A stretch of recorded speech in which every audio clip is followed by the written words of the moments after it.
On behalf of RZIM Canada and INTRICITI, welcome to Reimagine, an opportunity for us to explore life's new questions. As a means of introduction, my name is Alana Walker-Carpenter, and I will be your host. Whether you have a little faith, a lot of faith, or no faith at all, we hope that this will be a safe landing ground for you to explore freedom on this day of remembrance. For those of you who are engaged in social media, our hashtag is Reimagine 2020. That's Reimagine 2020. And for those of you who desire to enter into the conversation, simply click on the right-hand side of your screen, and those questions will come directly to us. It's my privilege to introduce to you our guest today. Firstly, Logan Gates, internet speaker at RZIM Canada. Logan is currently pursuing his PhD in political theory at the University of Toronto and speaks in Canada and Latin America for RZIM. He is passionate about the intersection of faith and culture as he explores freedom, justice, and truth. He lives in Toronto with his wife, Samantha. Welcome, Logan. We're so glad to have you with us today. Thanks. And our industry leader, Tom Robertson, CEO of Continental Currency Exchange. Tom, firstly, is a family man. When he's not at work, he can be found at the gym with his oldest daughter, at the hockey arena with his middle son, or with his youngest daughter at the soccer field. He attended Royal Military College and spent 9 years with the Canadian Armed Forces. Tom has had the opportunity to dabble in a number of entrepreneurial initiatives, but at present is the CEO of Continental Currency Exchange, which is Canada's oldest and largest foreign exchange currency. Welcome, Tom. Thanks very much, Elena. Thanks for having me. So to begin today, I'm going to ask Logan and Tom both a question. And then Tom and I are going to remove ourselves, and Logan has prepared some compelling remarks for this day of remembrance. And then Tom and I are so looking forward to jumping back in and having a robust conversation of freedom. So Logan, this first question is for you. Our world is a vastly different place than it was a year ago. Our individual freedoms continue to conflict with societal freedoms. What do we do, Logan, when our freedoms are conflicting with one another? Thank you, Alana. That's a great question, and it's an honor to be with you today and to be with you, Tom, as well as all who are joining us. I agree, and maybe I'm going to be biased about freedom being such an important topic because it is the theme of today.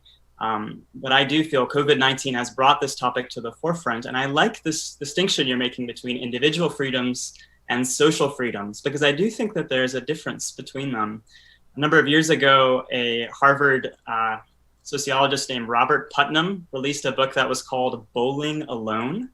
And it was looking at demographics of how people are going to the bowling alley more often on their own instead of joining bowling leagues. And he was thinking about what that said about the state of our culture in the West in general. And I think what we're finding with COVID-19 is that tendency away from really what you would call civic associations and more towards just doing our own thing in our own way. That's a trend that now has been accelerated through COVID-19. It's been said that we were already isolating ourselves through social media, through just being more on our own. And then COVID-19 gave us more of what we were asking for. And I think we've begun to realize maybe it's given us too much. And I think that Putnam's thesis in this book is that we should be concerned that we are becoming more individualized, that actually this view of freedom that I just care about my convenience and things being on my time and done in my way, that actually draws us apart as a society.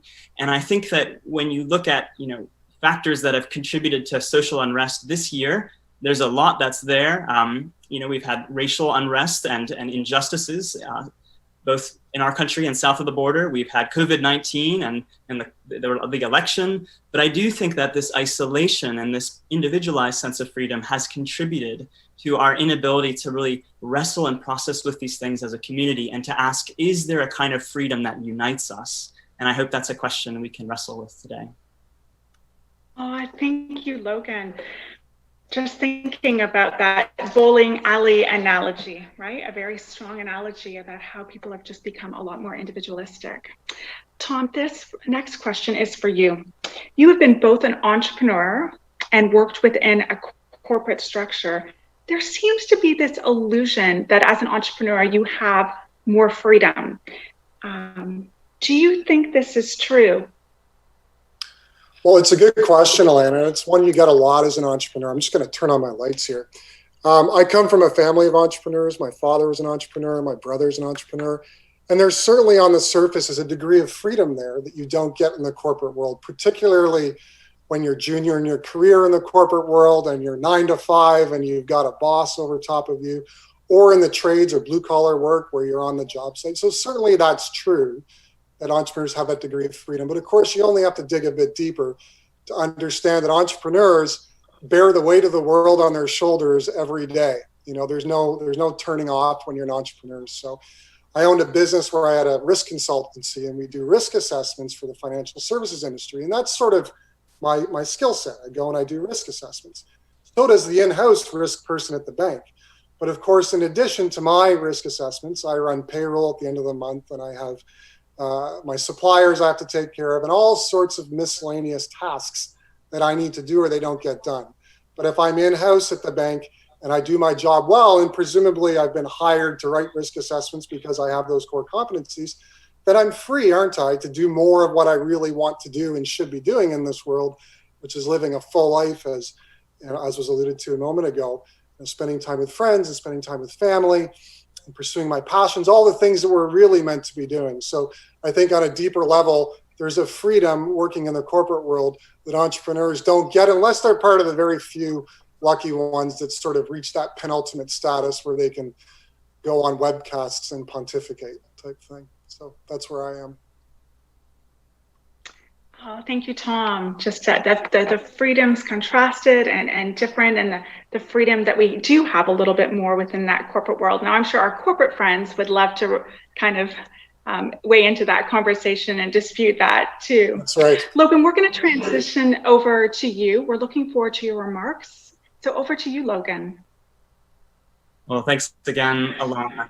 And as you mentioned at the start, the aim of this series is to explore these new questions that are raised, particularly in this time of crisis. And as I said, I may be biased, but I do think that the question of freedom touches on, I think, one of the primary challenges this season of COVID-19 has raised for us. But I also think by pressing into this topic, there is hope and direction we can find for going forward. I say that it's a challenge because by whatever metric we use, COVID-19 has severely impacted our experience of freedom. It's done this in more lighthearted ways. We can't go to our favorite restaurants and sit down and have a meal like we used to.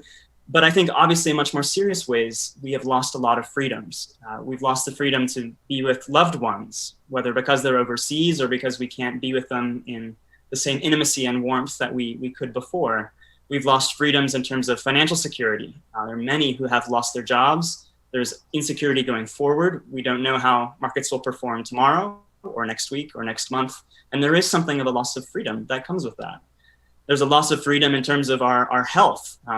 Many have obviously gotten sick, and there are many who still wrestle with ongoing effects from getting this virus. There's obviously also an impact on our mental health. Many are wrestling with this feeling of imposed isolation that is taking a toll on us. And maybe lastly, we're wrestling, of course, with those who are loved ones of ours who have passed away.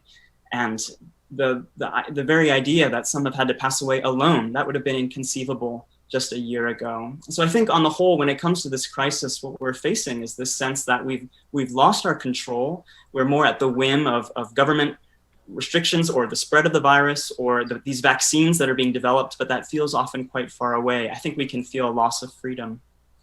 And I think the challenge is, how are we going to respond to this? In light of freedom being such an essential ingredient in terms of human flourishing, a value that matters to all of us, how can we maintain a meaningful experience of freedom in our lives when it just seems that one by one, our freedoms are being taken away?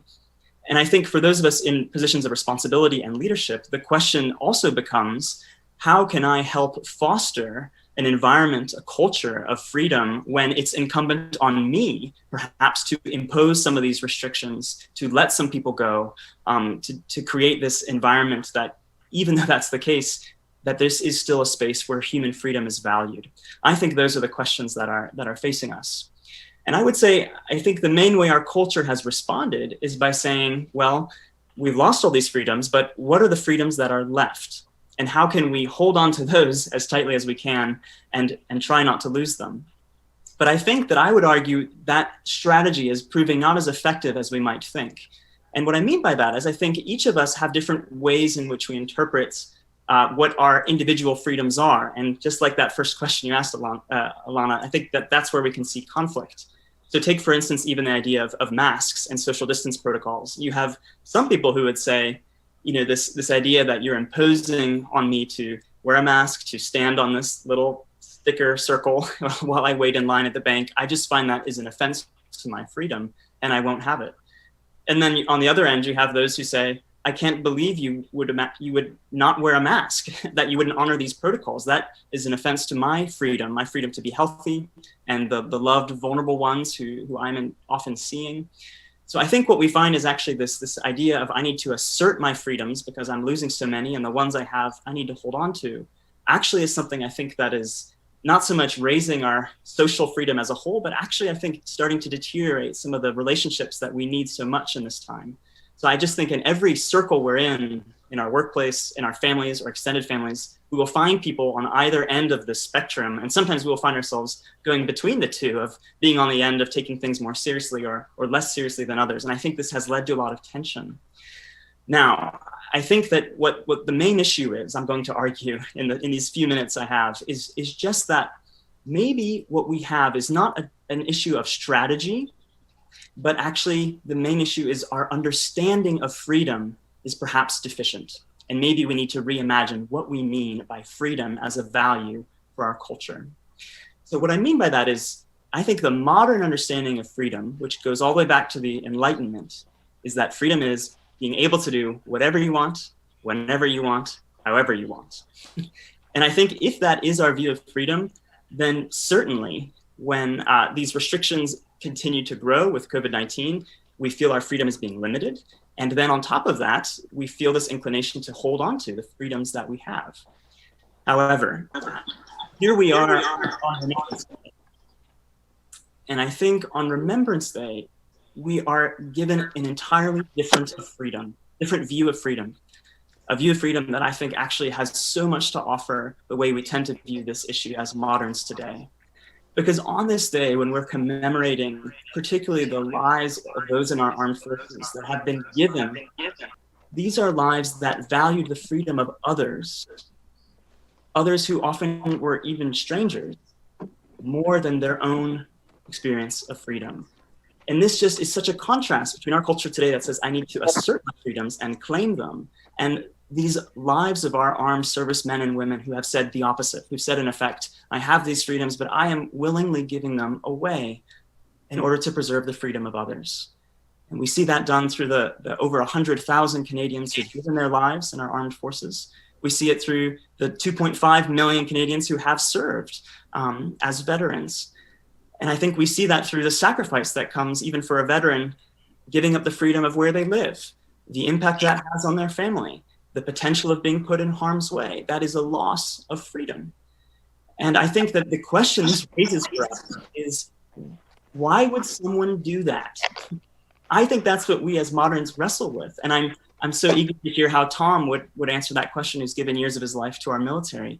Why, if in our culture, freedom is all about no restrictions, why would someone today, when we don't have the draft, willingly take on this life of service when it just seems to be the antithesis of what freedom really is? And I think, I won't speak for Tom, but I'll just say, in my experience as the son of a naval officer and a grandson of two grandparents who served in the military, my sense is that many of those who serve in the military would say they've made that choice because it is a deeply meaningful thing to do. It's a meaningful thing to do, to give your life to protect the freedom and values of our country. And I think this very idea of meaning is perhaps an ingredient particularly missing in our modern understanding of freedom. And I mean it in the sense that, let's say you take something like the Freedom 55, that slogan that was big in the 1980s about having your financial planner help you get to the stage when you can get, rid of the restrictions of having to worry about your finances and the restrictions of your job, and maybe your kids will have moved out by then, and then you can know freedom. I think that we're seeing that that's maybe a shallow view of freedom today. We all know of people who have gotten to that stage of retirement and they have all this freedom in a sense, but there is something lacking there in terms of meaning. And I think that we see that that's actually quite a discouraging place to get to in life. It's said that if you're despairing in a place of suffering, that's hard. But when you're despairing in a place of what should be enjoyment or pleasure, that's something that's actually far, far harder, far worse. And so I think the challenge we're up against is, could it be the case that actually our modern understanding of freedom as the absence of restrictions, is actually more shallow than the example we see and think about today on Remembrance Day, a freedom that's involved actually with giving up of our freedoms for the sake of others and in finding a meaning in that sense. And I think that a thinker that helps draw out these differences was a guy named Isaiah Berlin. He was a philosopher at the University of Oxford, and he was known for talking about negative freedom and positive freedom. And negative freedom has to do with this modern Enlightenment sense that freedom is the absence of restrictions, doing whatever you want, whenever you want, however you want. But the positive understanding of freedom, which draws all the way back to people like Aristotle and the ancients, has much more to do with being free for something, not just freedom from, but freedom for a deeper purpose. And that kind of freedom can come with a certain amount of restriction. So say, for instance, a traffic light. That is a restriction, but is a restriction that enables a deeper kind of freedom. The freedom that we can get to places and not have to worry always about our lives when we drive. We could think of another example of comparing a couch potato to an Olympic athlete. The couch potato has fewer restrictions on his life. He doesn't have to worry about his diet. But I think we would say when we see the gymnast or the diver, the way that they so gracefully move, I think we would say that there's a deeper kind of freedom there than the guy who's sitting on the couch eating potato chips, watching TV. But why is that? And I think that one illustration that I think gets to the heart of it is to think about a fish in water. And imagine the fish wanted to be freed from the restriction of the water and flopped onto the shore and was flopping in the sand. In a sense, the fish is free because it doesn't have the water there. But in another sense, the fish is obviously less free. But the key thing is this: the restriction of the water increased the freedom of the fish because it conformed to the nature of the fish, how that fish was meant to live. Fish aren't meant to live on land. They're meant to swim in the water. And you can tell that a fish is more free when it has that restriction in place. And so the question I want to pose for us today is, what would be the equivalent of the water for the fish when it comes to a human being? What does it look like for a human being to impose a restriction on his or her life in such a way that it actually leads to a deeper kind of flourishing and a deeper kind of freedom?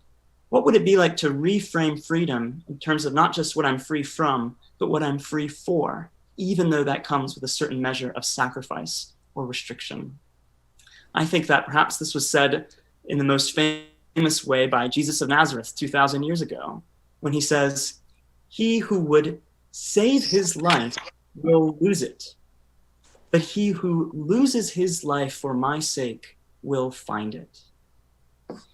Could it be the case that actually the water that we as humans were meant to swim in came with this restriction of committing to live not for asserting our own freedoms, but rather being committed to seeing the freedoms that we have, our resources of time and energy and opportunities, and to actually reflect regularly on how might I use my freedoms, not as something I can assert, but rather give up for the sake of serving others?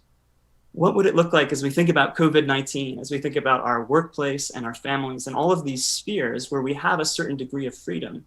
What would it like to establish a culture by leading ourselves in consistently asking the question, what would this person in my life, even if they're difficult to get along with or I disagree with them, what would be in their greatest interests? What would this person want in terms of their freedom? And how might I direct my resources and time and energy and freedoms in order to serve them, in order to bring out that freedom that they have? I think that what we find when we maybe wrestle with this and think about the ways which we fall short and need to ask for forgiveness in the ways that we just naturally tend to think about our freedoms more than others. I think it gets us thinking about what do we need to give us endurance to live that kind of life. It's a challenging thing to think even about having a commitment to constantly giving up our freedom for the sake of others, even when that's hard, even when that comes at a cost to myself. And that, I think, brings us to a topic I don't have time to address because my time is up, but I think it brings us to the topic of conviction. I think it brings us to the topic of faith in terms of what can undergird us and ground us to live such a life where actually our sense of having lost freedoms is not because we are losing in freedom in the end, but actually perhaps by giving up our freedoms, we are accessing a deeper kind of freedom. Perhaps when that's hard for us to give up a freedom, maybe we're settling for too shallow a definition of freedom when a deeper kind of freedom is offered to us. And I think that's a kind of freedom that when we impose that in the spheres in which we live, by living that out by example, has the potential to, I think, impact the lives of those around us and even give us that sense of freedom in a way that we don't have in our modern times as much anymore. So with that, I'm very eager to hear the conversation as it goes from here, but I appreciate you giving me a hearing. Thank you, Logan. So many amazing nuggets there. I think about just how we lead ourselves in the pandemic, how we serve others. What are the freedoms left? Right? We've talked about the freedoms that we don't have, but what are the freedoms left? And just even reframing freedom to think about what are we free from and what are we free for? What are we free for? Tom, I want to have you join back into the conversation. You spent 9 years with the Canadian Armed Forces that included time in Bosnia and Afghanistan. What discrepancies did you see with freedoms or the lack of freedom in these global settings compared to the freedom that we have in Canada? So there's a lot to that question, and now my 2 minutes have shrunk a little bit. Let me start by saying I think it sort of draws forward, for me anyway, in my service overseas, primarily in failed states, sort of draws forward this idea that freedom, is very much not our natural state, freedom in the conventional sense of the word. So Milton Friedman, an economist, talked a lot about freedom through the lens of capitalism, but you can sort of take away capitalism and just talk about freedom. And he talked about how it's really not the natural state of humankind. And it hasn't been up until sort of fairly recently. And we see that when we're in failed states. We see in failed states that the world still very much lives by the maxim of might makes right. We're very fortunate in the West not to know what that means in a visceral way, right? When we go to bed at night, we're not worried that someone's going to show up at our door and drag away our loved one. We're not worried that when we go to the grocery store, that there, A, won't be food to get, and B, that we won't have to physically fight for that last, loaf of bread. In large parts of the world, it's still very much the case that might makes the right. And that's one of the observations I had in my service in what we sort of loosely call failed states.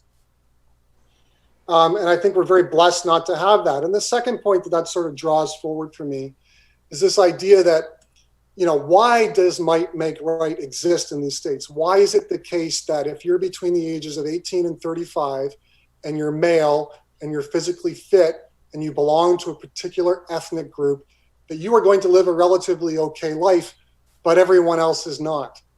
And in my own life and my own experiences and observations, I think it comes down to the fact that we have over time observed that there are certain laws, universal truths, among them equality before the law, that need to be in place for societies to function.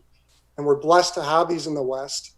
And they're what allow us to have freedom in many ways. And so when Logan talks about freedom not being just what you have, but sort of a way of approaching the world, maybe giving things up to get freedom, giving up your not wanting to wear a mask so that others won't get sick, that lens, that way of looking at the world is something we've adopted in the West.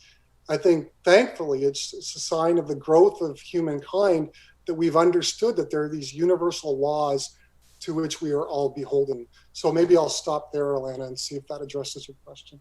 Oh, thanks for those poignant comments. And Tom, when you and I were chatting earlier this week, you talked about just how you felt your hands were tied when you were in some of these places. You would see a father beating their son, or just some of the things that we would never allow for in Canada, and just having to literally walk away from that. And you reminded us too, Tom, that we are essentially living this pandemic through a first world lens. I remember, just one further thought here, in 1982, when the Canadian Rights and Charters of Freedom got released, I think I was the only person in grade 2 who had that on her wall. I was so proud of the rights and freedoms that we had here in Canada. So thank you for drawing those to our attention. Logan, this next question is for you. It's a question that's come in from a viewer, Sharon. Indigenous people have fought in Canadian wars for our freedoms, but are still being treated unfairly and unequally. How can that be addressed? That's a great question, Sharon. I thank you so much for raising it. I think that it makes me want to even clarify some of the things that I said. I think that as Tom has rightly pointed out, that's part of the values that we have in Canadian society that we are thankful for and take for granted when we compare to other parts of the world that don't always have them, have to do with the ways that rights have been championed and they have been won. And that is, in a sense, part of what makes this country different in some respects. However, I think that, Sharon, your question brings up a good point, that I think that those rights and values ultimately didn't just come from nowhere. And actually, in many cases, they had to be championed for, they had to be fought. And people had to be persuaded to see the ways in which they were not appreciating those values and rights that were there. And so I think that there is still certainly and needs to be room for pushing forward the freedoms that others do not have, including in our own midst, in our own community. And I think that often those of us who are not part of a minority culture or a community like the Indigenous community that's experienced so many hardships, that there is a need for us to turn our ears and to listen well to those who have experiences where freedom is not an adequate word to describe their experiences, that the lofty ideals of Canada sometimes aren't things that they don't always feel they participate in. And there is a need for that experience to be expressed and to be heard and listened to. I think that in terms of this question of what does moving forward look like, I really appreciate what Tom has said about these universal values that need to be pointed to. And I think that when it comes to valuing the lived experiences of our Indigenous community, it means that for those who don't share that experience, we might say, well, it's easier just not to listen. But I think at the same time, we're obviously missing something of the richness of our country, but in a much deeper level, there is something about human nature, human value that I see as a Christian that's embedded in each human being being made in God's image, that I think needs to be a bedrock that shapes the way we have these conversations, that someone can't just say, well, I don't really appreciate you sharing these things that make me uncomfortable, so you shouldn't. Instead, it needs to start from ground up and to say, actually, because you have dignity and value, your voice matters. And I think that across history, though the Christian faith has gotten some things wrong, I think that the fact that so many schools and orphanages and hospitals grew out of that conviction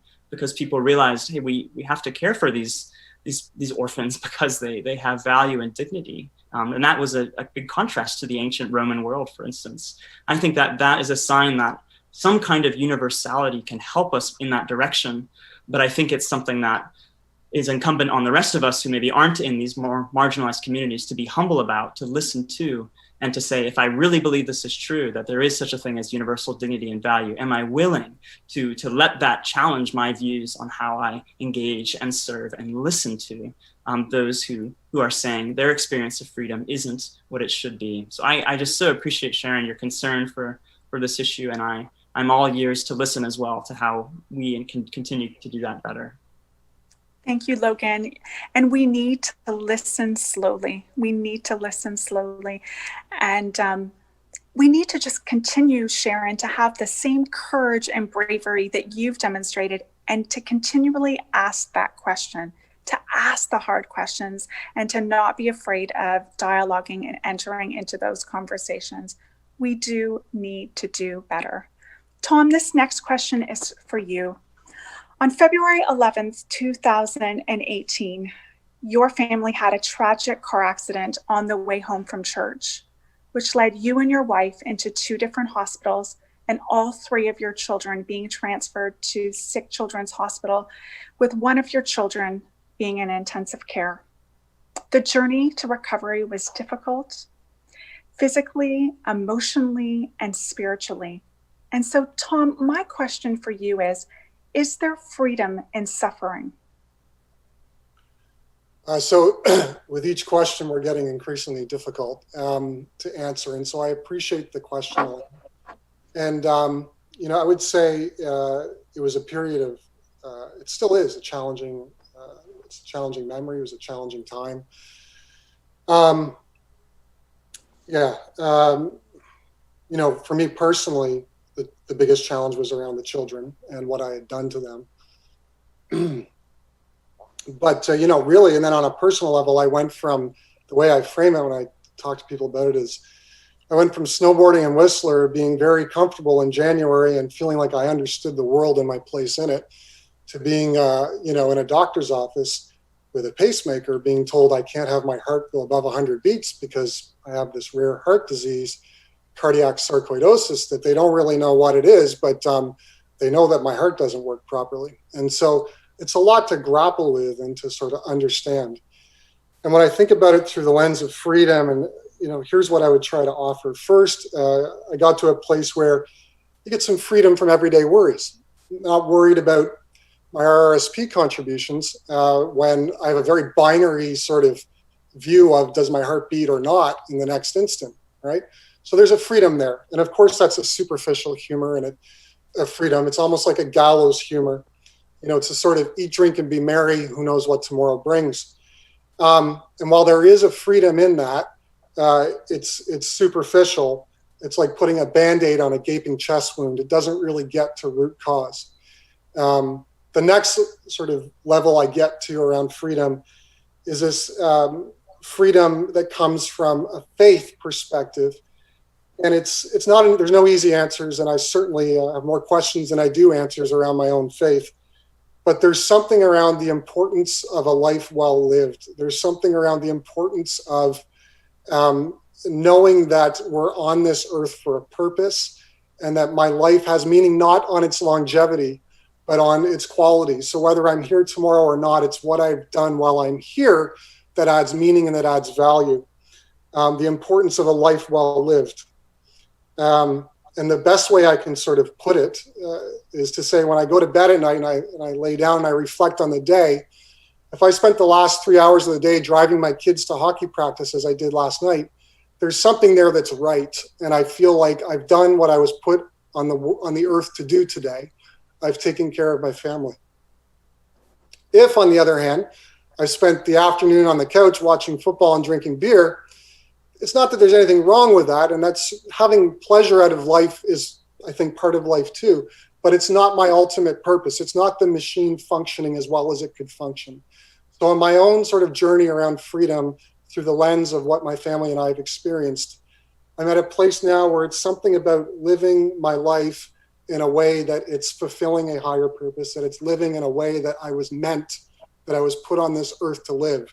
And it's in simple things like being with and taking care of my family that I find the value. And I think it somehow ties back to, and I know I'm over my time, but just briefly, I'm listening to Jordan Peterson, as I mentioned to you, Alana and Logan the other day, a series he does on Genesis right now. And there's something there where he talks about like us as having this purpose-driven life, that it goes above and beyond our individual freedoms, pleasure seeking in the moment. And it's in living a life that has meaning and that is serving a purpose that we were put here to do. So not a complete thought, not a fully formed thought, but that's sort of where I am on this journey I've been through for the last couple of years. Oh, but Tom, it's a heart thought. You mentioned purpose and meaning and a life well lived. And I can't help but think in many ways, that's what the pandemic is inspiring in us, just an opportunity to repurpose ourselves, to reprioritize, and to rethink and to reimagine and explore life's questions. A few years ago, I read a book that I would recommend to others based on what you've just shared, Tom, and it was called Live Like You're Dying. If only we lived like we're dying, how we would do a complete reframe from sitting on the couch with our beer to perhaps doing things that we would perceive are more urgent. Logan, this next question is for you. For many individuals, they feel that faith does not equate to freedom. In fact, when I'm conversing and listening to others, Logan, a lot of people say to me that faith is equated to rules and restrictions. Is there really freedom in faith, Logan? That's such a great question, Alana, and one I really resonate with. I think first, I just want to acknowledge that there are many who might even be tuning in who have had an experience of Christianity or of faith in general that has been so restrictive and oppressive and maybe even abusive. And I think that I could understand how for someone who's had an experience like that would just totally color the way that you'd see religion. I think that certainly in the coercive, abusive side of things, there is no place for that, I think, in the teaching of Jesus. I regret that that's maybe your experience. However, I do think that every Christian would have to admit that there does involve restrictions in terms of being a Christian. You know, Jesus speaks of taking up your cross and following him, and that's implying that sometimes following Jesus will feel like he's asking you to do things that feel like they're killing you. And so I feel the weight of the question, Alana, that feels like it goes against our sense of freedom. But, you know, another illustration that I find helpful to think about positive and negative freedom is to think about a relationship.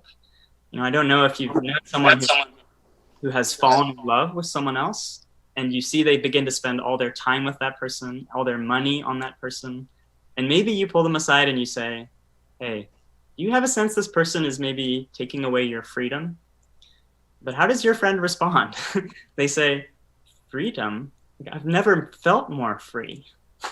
And that's because all of those restrictions actually for that person in that relationship are means by which they step into the deeper freedom that is the relationship itself, the freedom of being known, of being loved, of belonging, of feeling that sense of security. And those restrictions actually, in a sense, no longer even feel like restrictions.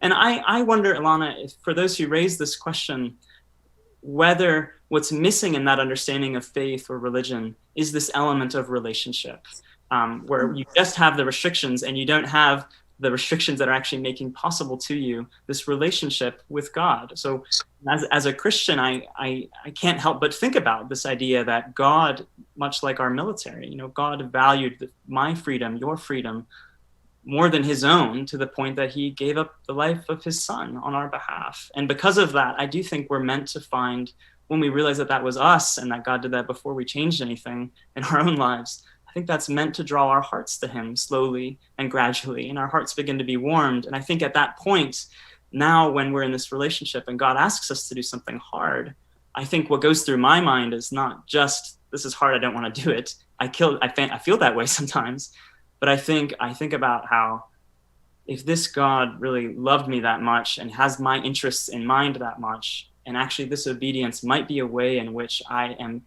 drawing closer to him, maybe that restriction is actually for my deeper freedom. Maybe God knows more than I do what is ultimately part of this human flourishing that he's designed me for, the water I've been meant to swim in. And so, I don't know, Alana, if that starts to answer the question, but I think that the element of relationship is so central for making faith something that really gives freedom instead of just rules. Oh, such beautiful thoughts there, Logan. And it really is about that intimate relationship with Jesus, and that it leads to a deeper freedom, not a lesser freedom, a deeper freedom and not a lesser freedom. Tom, this last question is for you. As we continue this day of remembrance, what ways do you remember, and what ways would you encourage us to continue to remember outside of November 11th? I think for me, as I think for a lot of veterans, it's a very personal issue. And so every service member's experiences are different. And so I think of those I've served with, I think of those who fell. And so most people in the military, our military is quite small in Canada, 40, 50, 60,000 people. So, most service members who served post 9/11 and sort of up to 2010 and even beyond know personally soldiers who died overseas, and I know several. And so I remember those people and their sacrifice. That's how I personally choose to remember. And often that includes presence at a cenotaph or a legion, depending on where I am. But it's not for me a time of celebration, as sometimes it is for some. And so again, it's, I think, a personal choice. And then year round, to answer the second part of your question, I think it's for me personally, it's trying to make decisions that are respectful of what's happening with our service members, around the world. But it really comes down to for me, it's a very personal issue. And for those that choose, not to attend ceremonies, etc., often they have very good reasons. So, sort of choose not to judge, and it's sort of leave it as a personal choice. Thank you, Tom, and we honor you today, and we are grateful. We invite you to join us next week as we hear Dr. Tanya Walker, speaker with RZIM and director of OCA, the Oxford Centre for Christian Apologetics, as well as Penny Hicks, the managing director of the Globe and Mail. To close today, I'm going to read In Flanders Field. This was written by a gentleman by the name of John McCrae. He was in the military, he was a poet, and it was a physician. And he wrote this poem on May 3rd, the day after he buried his friend. In Flanders fields, the poppies blow between the crosses, row on row, that mark our place, and in the sky, the larks still bravely singing fly. Scarce heard among the guns below, we are the dead short days ago. We lived, felt dawn, saw sunset glow, loved and were loved, and now we lie in Flanders fields. Take up our quarrel with the foe, to you from failing hands we throw. The torch be yours to hold it high, if ye break faith with us who die. We shall not sleep through poppies grow in Flanders fields, lest we forget, friends. Thank you for joining us. The torch is ours, and we must hold it high.